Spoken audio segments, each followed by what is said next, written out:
So I'm just going to show you a little bit of hip mobility.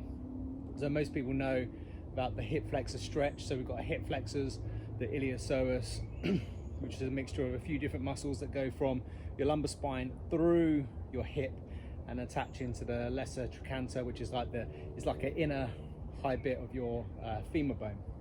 So it goes in that direction. So when we go into this, it opens up that whole area.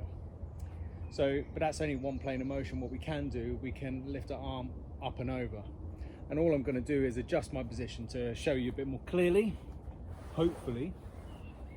So in this position here, we come up and over. So we really open up our hip.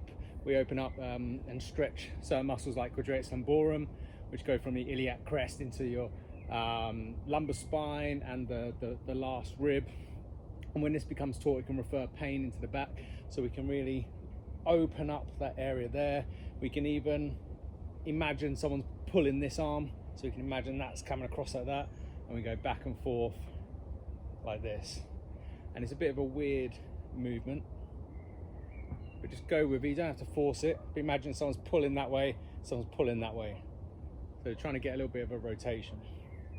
If you want to add something a bit more, so I'm doing my right leg, squeeze your right buttock at the top of the movement. So I'd squeeze there, squeeze and back, squeeze and back. And what happens is your nervous system contracts that muscle so it will relax your hip flexor a little bit more through reciprocal inhibition. So when your agonist, your main muscle contracts, its antagonist has to relax. And that's what we're doing. So it's a little trick of the nervous system.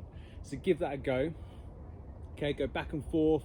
Don't force the movement. Do it about 10 to 15 times and then swap thighs. And you'll feel like your hips are fairly open after that. Thank you for listening.